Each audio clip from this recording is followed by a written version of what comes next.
When I looked at starting The Developer as a publication about placemaking, everyone told me I had to go see King's Cross because it was the very best development that had been done.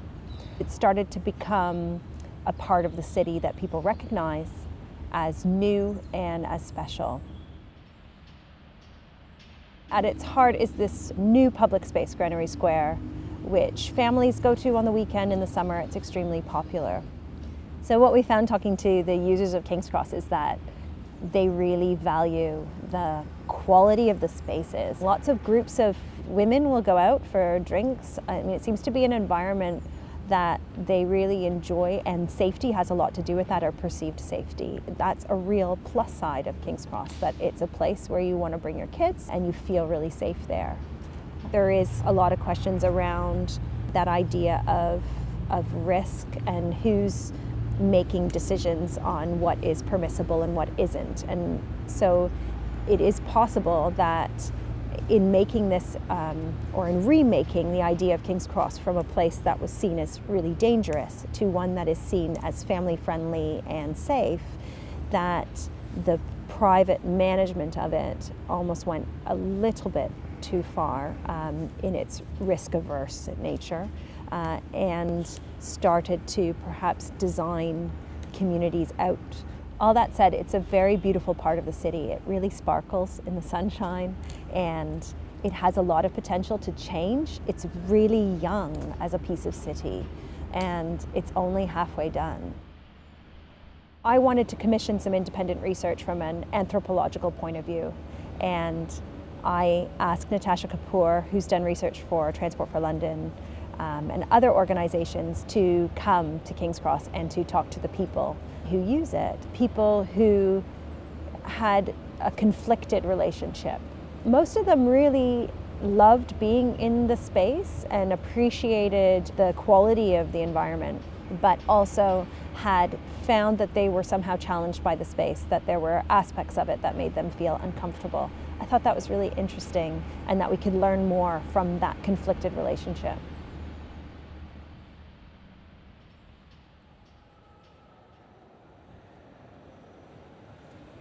What's interesting to note is the development really has put at its heart center a square. There's the Granary Square, which was one of the first things that they developed, so it's absolutely been kind of the heart center of this development. It was placed in the middle, which inevitably means that the site itself is quite inward facing, and it's in a teardrop shape. On one side, you have the railways, and then you have the canal, which kind of forms one border. And then on the other side, you have York Way, which is a very interesting road in that it separates Islington Council from Campden Council. So you sort of have two neighboring boroughs. And then at the bottom, you have the Euston Road, and you have King's Cross Station and St. Pancras Station. So in some ways, as far as creating a site within an existing place, King's Cross development has some kind of natural sort of boundaries in place. The majority of these places were abandoned warehouses. Opening it up to the public has been really exciting, and this place behaves like public land, even though it's not, but it behaves like public land as people come here to enjoy the fountains out at the front, which are fantastic for the kids. A lot of people use it. The place is called the King's Cross Riviera by local people, and I just think it's become alive again as it was in the past.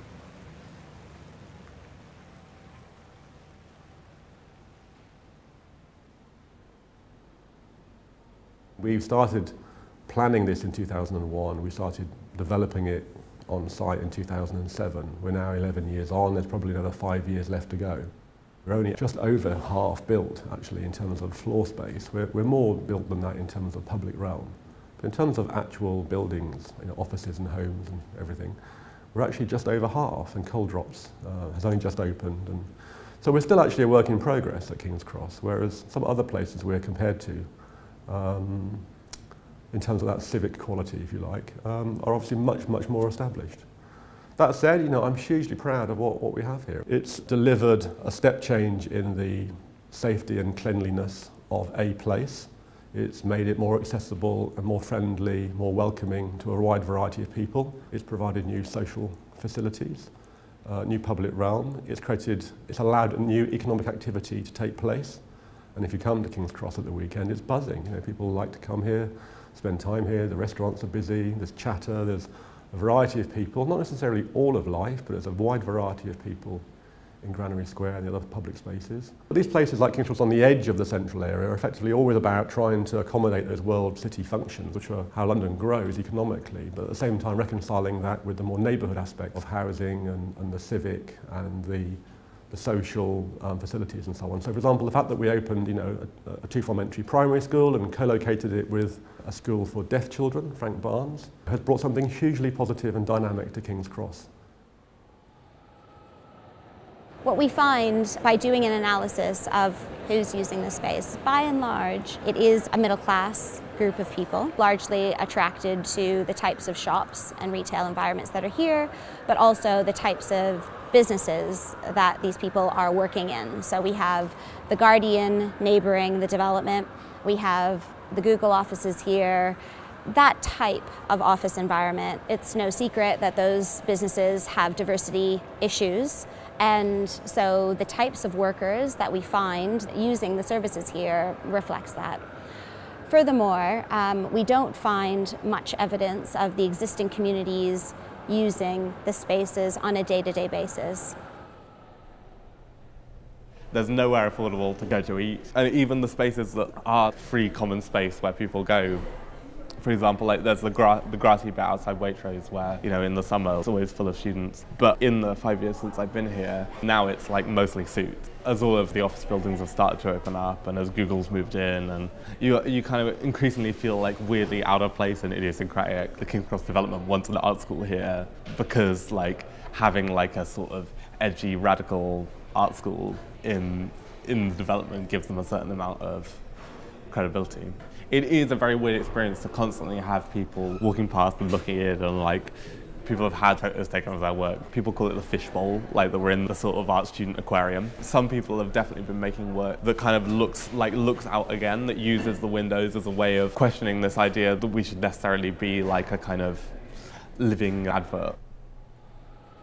The other group of people that we have quite a lot of are tourists and tour groups. What it does is it contributes to quite a lot of picture taking photographs of each other, taking photographs of the environment. We see the art students, I've seen lots of tourists taking pictures of them. And so you have this kind of element of performance taking place in this square. And I think that's what really sets it apart from that traditional idea of the town square, which was designed to be a place for all. And there's always going to be an element of hierarchy in a public space such as this because of that sense of it is a place to be seen, it is a place to be heard. Of course, the town square has always sort of privileged certain people and certain voices over others.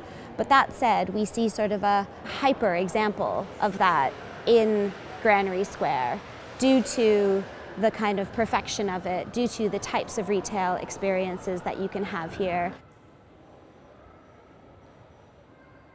When you have to ask yourself the question, do I belong here, do I not belong here?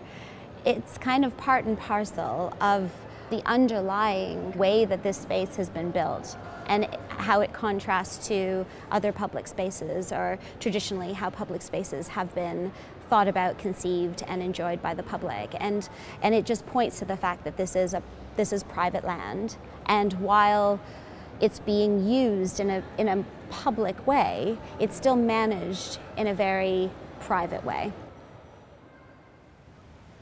There was one incident when I came here with my sister, and we thought this particular event, which was Jeanette Winterson, the author Jeanette Winterson, who was speaking at an event in the hall over there at St Martin's. And as soon as we came in, we knew exactly why it probably was a ticketed event. It was a sea of white faces. And what was really strange about that is that between Islington and Camden is a very rich and diverse community. And that event was particularly just for a particular layer of the community. Jeanette Winterson was talking about a black friend she brought home from school, her only black friend that she had at school, and I could see why she could get away with actually telling a joke like that, because all she probably expected was for a sea of white faces to receive and have a nice little titter about her black friend which she had as a child.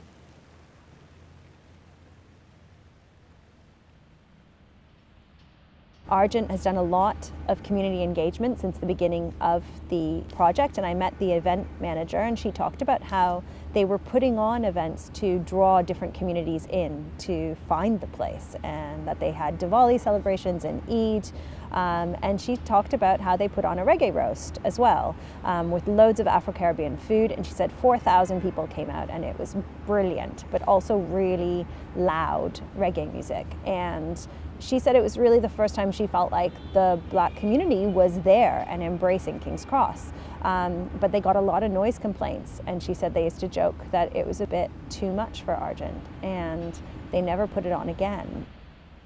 Camden Council has placed its offices here, and it actually has a really nice leisure centre inside it with a swimming pool and a gym, and there's a children's library and an adult library. But actually outside the building there's no sign indicating what's inside. It just says Camden Council. There's very little wayfinding. There's no signage indicating that there's a library here at all.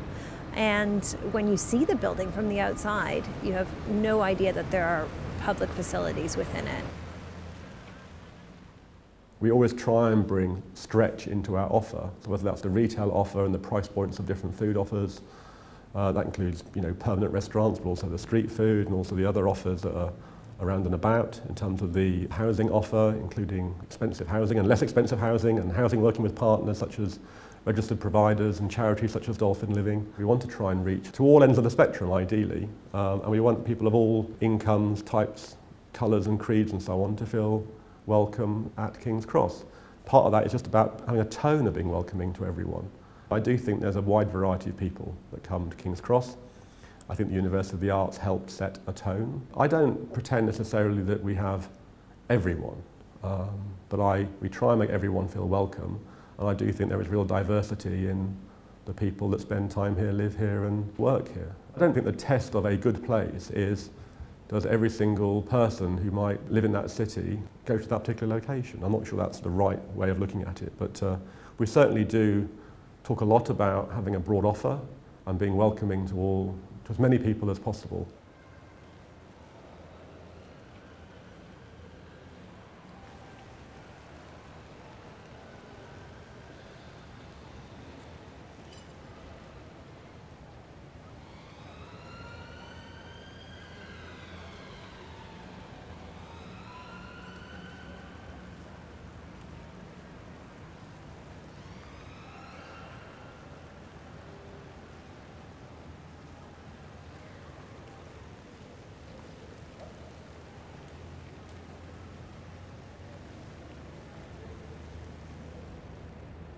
What's really fascinating is the ways that people find their way in to King's Cross development.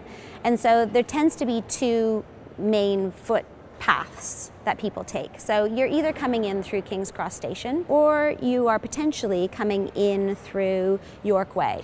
And when I was watching people and how they kind of move through the space and move into the space, what I was left realizing was that there was basically this bit of York Way that had been completely neglected in terms of its way into the development.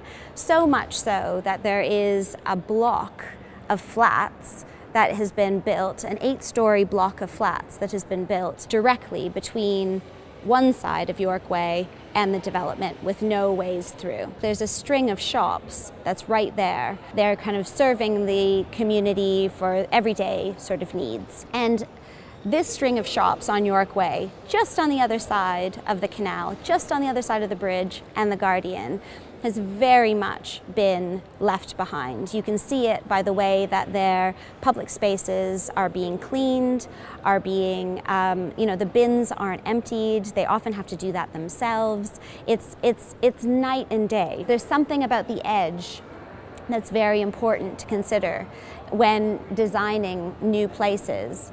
on top of old places or on top of existing places, and that there is a whole community and a whole mindset and a whole established way of life that a new development is becoming a part of.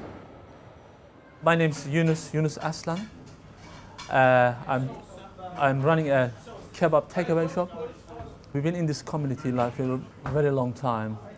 Before the development, across the road, we used to have big nightclubs and also commercial units opposite. We were like a family, to be honest. It's very confused now. Obviously, we can't really have much regular customers at the moment where it used to be before. And when the first development has started, we just thought, oh, it's gonna boom our business. Obviously, over the years, it really didn't happen. We couldn't see that happening, and actually, it's gone from bad to from good to worse, I would say. And it's not the way. Obviously, I don't know the way it's been built, the way it's been where the entries are, where the obviously we've just been blocked from across the road, like we're just feeling like isolated, to be honest. When they built like this block of flat opposite our business, we became like a hidden place where we got like parking outside, also the little park there, which is awful, abandoned, and no one's looking after it. It's like, you can't call it park or green. If you're looking outside, the state of it is horrible. We just feel like we are trapped into like little corner. It's not really happy. We have tried to get space in there, and they refuse us. And obviously they were really picky who they're picking up. So obviously we even have much confidence to be approached to them and say, oh, we're a bit scared, or like the posh end. So it's really, I don't know, just feel like we're not in the same class or same level. As I said, obviously I do understand the things getting changed over the, with the years, like everything's getting changed. Obviously I'm not against changing, but I want to change a good way, so everyone's benefiting. If they're getting changed, only they do get benefit, but us not. Obviously, I do understand my customers is changing, obviously, from builders to like office workers, like Googles, like university, or like offices. I do understand that, I accept that. But I don't have the chance to do that because how the way it's looking outside doesn't allow me to do investment in my business. I'm going to make it nice inside. What's going to be outside? Who's going to be outside?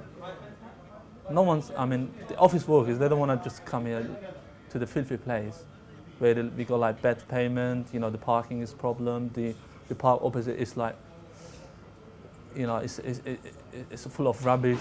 No one's looking after, no one's cleaning. The way it's been planted is attracting rubbish inside it. It's not really looking good. When you go to like cross the road, so everyone's out, they go nice and green, so they're lying around. You feel like real community. But the minute you just pass over here, it's like different world, to be honest, There's very, very, very, very much difference. I don't know, it's like, it's black and white, to be honest.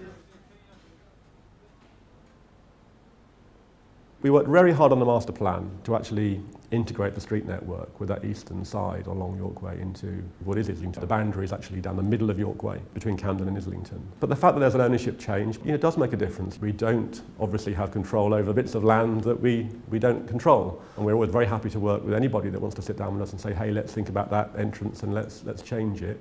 I remember walking up York Way in 2001 and not always feeling very safe. For many people, King's Cross was a no-go area. And you certainly wouldn't have come here at the weekends with your family when it was horrible, really, in many respects. And we've needed to do a hell of a lot to change the place. And I think for the better. There is always that tension about, well, if you make it cleaner and safer than some surrounding areas, does that mean you create an edge? And yes, you do in some respects, but then, how does then one address that? I think one should try and raise the bar up for everywhere rather than dumbing down. For places to have a sense of place, they have to have something about them. They have to have an angle, if you like. They have to have something. What they mustn't be is bland. And I think, by definition, as soon as they have a sense of place, you're probably making it more attractive to one group of people than you are to another group of people. If it was equally unattractive to all groups of people, it would be probably pretty terrible. So I think if you believe in this notion of a sense of place, and that places should have a strong sense of place, I think you have to accept the the natural consequence of that, which is that however you've designed it and however you manage it, you can be inclusive and diverse and welcoming, and you should be, but inevitably that sense of place will align with some groups of people more than it will with others.